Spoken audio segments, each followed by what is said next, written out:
welcome back to the You at Your Best podcast. I'm your host, Morgan. For this week's episode, I'm going to be talking about anxiety and how you can start to trust yourself and trust your mind. But before we get into the episode, first of all, I'm sick right now, so if my voice sounds really weird in this episode, that's why. I have a cold. My entire family has a cold. My mom, my boyfriend, my baby. I'm very stuffy. My nose is very runny and my throat is very sore, and you can hear it in my voice. You can hear it in all of our voices. So before we get into the episode, I want to talk about something that happened the other day that made me really happy. One of my old friends from high school messaged me on Instagram, and she told me that she's been listening to my podcast and she really loves it. It's really inspirational and it's inspired her to maybe start a podcast. And she told me that she really loved last week's episode. And that just made me feel so good. It made me feel so proud of not only myself, but just this podcast in general, how far it's come. And also the fact that in the past, I used to restart my podcast anytime anything got hard. Anytime I got scared or got anxious about something, I would just restart my podcast. And if I continued doing that and I didn't keep on working towards it like I'm doing now, even whenever it's hard, even whenever it's scary, I wouldn't have got there. I wouldn't have had someone message me telling me how much they love my podcast and how much it's helped them. I'm so grateful for that. I'm so grateful for everyone who listens to my podcast, everyone who goes out of their way to message me or to say something nice to me, or even like my posts, share my posts, repost them, comment on them. Literally the smallest thing, even just listening. If you're just silently listening, I appreciate you so much. I'm so grateful for how far this podcast has come and how far it's going to go, because I already know that this podcast is going to be big eventually. But I just wanted to say that before I get into the episode, and that actually kind of has to do with this episode. I didn't intend for that to happen, but the anxiety kind of controlling me, that's something that I've always struggled with, and this episode is about that. How to stop letting your anxiety control you, how to take control yourself, and how to learn to trust yourself through the anxiety. Trust your intuition instead of letting your unconscious mind guide you through life, and working with your anxiety instead of working against it. And I'm so grateful for all of the progress that I have made whenever it comes to my anxiety. But even though I've made progress, there are still times where it comes up. The other day, my boyfriend, my baby, and I went shopping, just looking around, kind of window shopping. And I am the type of person that loves shopping. I always get so excited for it. But yesterday, I couldn't be excited because my brain was so anxious and I didn't really know why. I'm really good at noticing whenever my anxiety is starting to come up, but I didn't notice until we actually got out into the car after we had been shopping and looking around in different stores. And that scared me because I, for a second, was like, I'm going back in time. Why am I not noticing this like I normally would? Why does it feel like I'm kind of going back to the person that I used to be whenever my anxiety controlled me? But the difference, and something that still shows how much I've grown, was that after I had those thoughts, I just reframed naturally in my mind. I reminded myself that I'm not going back in time. Sometimes as we're healing, we have off days, and that's okay. There's nothing wrong with having an off day. It's a completely normal part of healing. And even though we want to be better all the time, sometimes we just have days where things are not the best, and that's okay. That's what I had to remind myself, that I don't need to strive for perfection. I'm clearly doing a lot better than I used to. And yeah, it's scary whenever I see my brain kind of going back to ways that I used to be, that I don't really struggle with as much now. But that's just a normal part of healing, and it doesn't mean I'm going back in time. It just means that I had an off day. But basically what happened, I have relationship OCD. My brain was kind of convincing me of all of these things about my boyfriend that are untrue, these intrusive thoughts and just really scary feelings about him. Sometimes it's not even intrusive thoughts. Sometimes it's just like I get this feeling, this sense of doom, this sense that he's evil and he hates me. And my brain believes that, even though his actions tell the complete opposite. Whenever that anxiety is so big, it's really hard to be logical because those feelings are so intense and so overwhelming that my brain is so scared and it's trying to protect me. Our brains do this a lot. It's a natural way of protecting us. And although our brain thinks that this is the best thing to do, it's not. And that anxiety isn't something that we have to experience. So for this week's episode, I want to talk about not OCD, but anyone who has anxiety. Anyone who has those scary thoughts or scary feelings out of nowhere, and sometimes it feels like it controls you because it's so hard and it's so scary. And I think every human being has experienced that, some more than others. So this episode is for anyone who experiences anxiety, and a reminder that your anxiety doesn't have to control you, but also a reminder that if it does sometimes, that's okay. Something that I have been learning and realizing is that our brains, they kind of lie to us, not because they hate us, but because they love us. Anxiety is really just our mind's way of telling us, I don't understand something, so I'm going to protect you from it because I don't understand it. But that protection can almost kind of feel like a punishment in a way. It feels like our brain is kind of forcing us to stay stuck in an area that we don't want to be, but it kind of feels like a war against our conscious mind and our unconscious mind. And like I talked about before, it's taken me a really long time to understand that an off day doesn't mean that I'm going backwards. It just means that it's a part of my healing process. It's a part of everyone's healing process. I don't have to have a reason for every emotion that I feel. I don't have to try to find the explanation for everything, even though I wish I could, and even though deep down that's what I want, so that I can control it and I can fix it and I can figure out what's going on so that I can better myself in that way. But it's impossible to understand everything. And while I think it's so important to reflect and understand ourselves, understand our triggers, understand why we feel certain ways, sometimes there's just no reason. And sometimes we just need to feel how we feel and let that be without trying to logically explain it. We don't need to analyze everything that our brain says, all of the anxiety that comes up. We can simply notice it and remind ourselves that we can't always trust our thoughts or our feelings, but we can trust our values. We can trust our conscious mind. We can trust what we know that we believe in. Whenever things are scary and hard, yeah, our anxiety can sometimes take over, but we can ask ourselves things to get us back into a headspace that's like, okay, I'm safe. My anxiety is trying to protect me, but I don't need it. I love myself and my brain and how much it loves and cares for me, but I don't need this right now. Same thing as whenever we love someone and they do something or do an action that we don't necessarily agree with, we still love them, but we don't join in on that action. Now I want to share some guidance and some tips that have helped me work with my brain instead of working against it. So the first one is to be curious, not critical. The most important part whenever it comes to anything that comes to healing is to not be unkind to ourselves, to not make ourselves feel shameful, to not criticize ourselves for how our brain naturally works and the things that our brain does to protect us, but instead to question it, to think, why am I getting these thoughts? Why is this specific anxiety coming up? Instead of asking what's wrong with me, ask what might my brain be trying to protect me from. You can try to figure out the thing that triggered the anxiety. For me, there have been times where I've been so anxious and I think back to my day, think back to things that happened, and then I realize what triggered it. A lot of the time for me, it's multiple different things. I'm a very sensitive person, so small things building up over time creates that. Just ask yourself, what happened that made this anxiety come up? Is it that you're out in public? For me, yesterday, I'm sure that was a part of it. Is it that earlier in the day something happened and it didn't sit right with you or it upset you?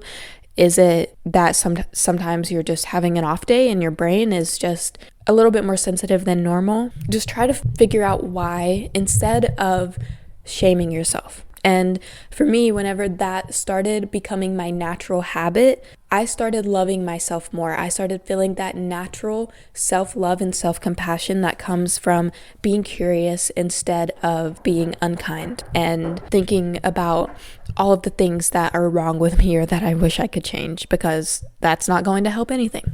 The next one is to be present. When the thoughts or the anxiety comes up and feels so overwhelming, try to focus on what's real. An example for me is my boyfriend yesterday.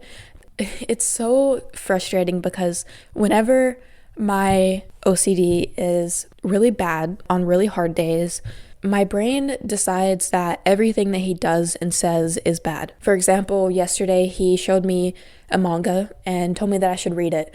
And my brain told me he's trying to change me. He hates me. He doesn't love who I am as a person. And I know to some people who don't deal with anxiety like this, that sounds so far-fetched, but it's how my brain works. And my brain naturally comes up with these ideas and beliefs that are completely untrue and make no sense logically.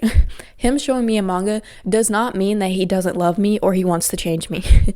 It just means that he wants me to try something because he likes it and he enjoys it. And if I don't like it, he's okay with that. But he would love for me to join in on something that he loves and that makes him happy because he loves me and he wants me to experience what he experiences whenever he is reading mangas. And I just reminded myself that I'm not gonna lie. Whenever he said that, I got really upset. And then I said, "You just want to change me, don't you?" And then I went silent.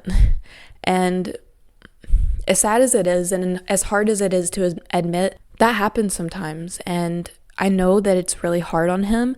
And I feel so guilty after it happens and after I realize that it was my anxiety. But again, there are days like yesterday where I don't realize until it's too late. But that does happen sometimes. And all I could do was apologize and hope that he forgave me. And of course he did. He is such a forgiving person. But stuff like that comes up all the time. So the best thing that you can do is just be present and look at what's real instead of what your brain is trying to decide. So for me, it's looking at him interacting with our baby, him interacting with me, him being himself and being excited for things that he loves. Looking at who he truly is instead of listening to my brain and the voice in my head that isn't true. And then the third tip is to name the anxiety, but gently. Speak to yourself in the way that you would speak to someone that you love. Remind yourself, this is my anxiety talking, and I don't have to believe everything that my anxiety says. Ask yourself, what do I believe? Do I actually believe that this is true, or is this my brain trying to protect me? Is this my brain's way of trying to understand why this is happening? And then for number 4, I have trust your values and not your emotions. Emotions, they come and go, but values are always steady. Whatever you value, if you value compassion, honesty, love, focus on that. For an example that I have is a lot of the time my boyfriend will say something and then my mind will think, oh, he's a horrible person. Oh, he's a bad guy. He's like those guys that people talk about on the internet that hate women, and that's completely far from the truth, but that's what my brain believes. And then I think, is what he said actually something that's against my values? Or is this something that the internet has convinced me is bad whenever it's actually not? Because in all honesty, whenever you have anxiety or OCD, a lot of the things that are going on online right now are really difficult to hear. And I remember in the past, I was so perfectionistic about myself and how I presented myself and the things that I talked about because I was terrified that people would listen to my podcast and think, she is a horrible person. She is a narcissist. She does not need to be making a podcast. She does not need to be sharing stuff because she is bad. And that's what my brain was so scared of happening. So I did everything I could to avoid it. And because of that, there were times where I wasn't authentic because I was so scared of expressing that authentic version of myself, because what if I was canceled for it? Because everyone is canceled for every fucking thing now. But if I really think about everything that I say and everything that I do, I am not doing anything bad, and I'm not doing anything that's against my values. And I'm not doing anything that people are going to criticize for no reason. If people come on my podcast and criticize every single little thing, that's the type of person that I don't even really want to be around. Why do I care what they think about my podcast? So whenever that anxiety starts coming up and those anxious thoughts and that really scary feeling that comes out of nowhere, stick to your values, stick to your intuition, stick to who you are. You can remind yourself and tell your unconscious brain, I love you with my entire heart, but I don't need you right now. I don't need you to protect me right now.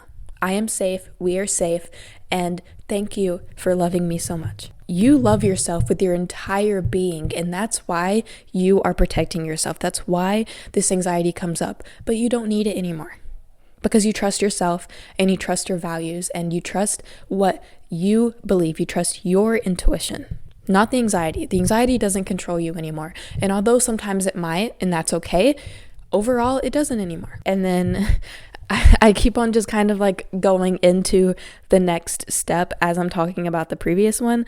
But for my last step, number 5, it's to let self-compassion lead the way. You don't heal by forcing yourself to get everything right or by being perfect. You heal by comforting yourself through hard times, by reminding yourself that, yes, this is really difficult. Yes, it's really scary, but you are okay and you are safe. And nothing bad is going to happen. Just like with fear mongering on the internet. If you feel an overwhelming fear, that is not your intuition. Because with fear mongering, a lot of the time, people will say things to try to scare you and to get your anxiety up so that you listen to them or buy their product.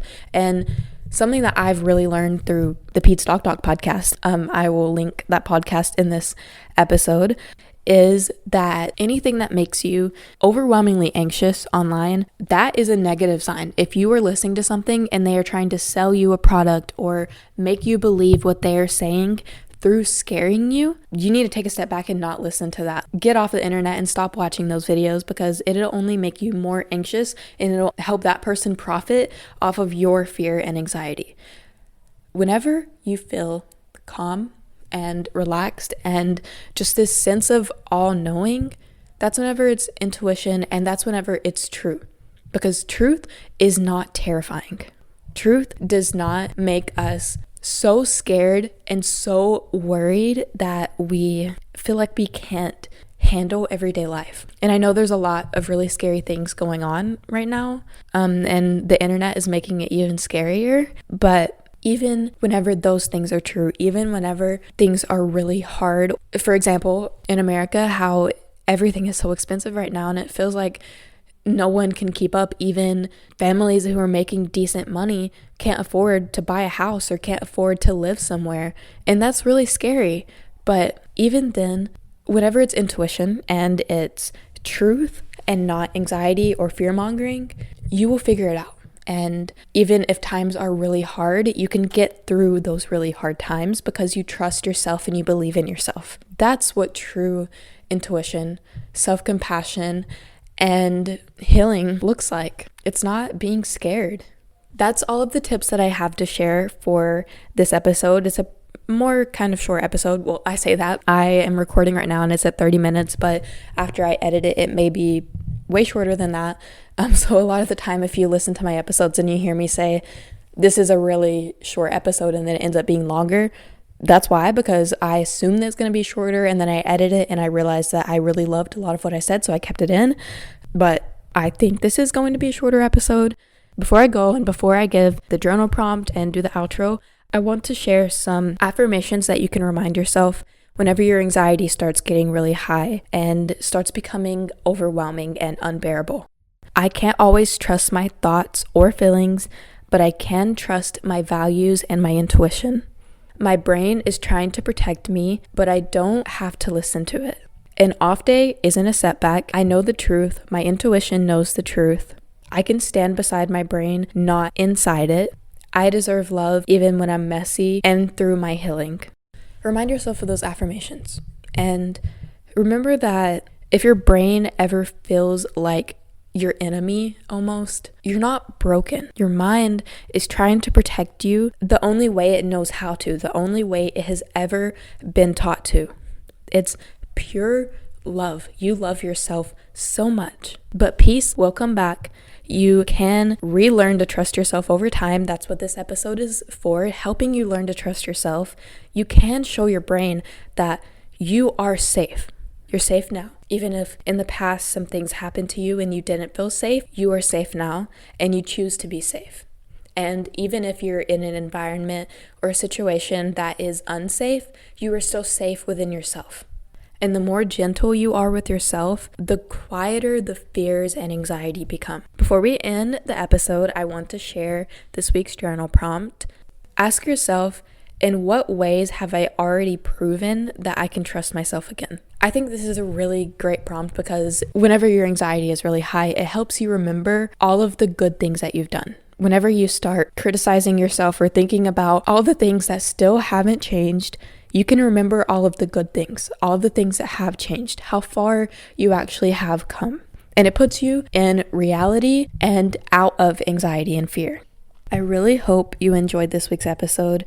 I really hope it resonated with you. And if it did, or if you know someone that it will resonate with, please share it with them. Please rate my podcast, give me a 5-star review, share my podcast on social media, message me if you want to, comment on this episode on Spotify. That's it for this week's episode. I really hope you enjoyed. I really hope it helped you in some way. Thank you so much for listening. I will see you next Sunday.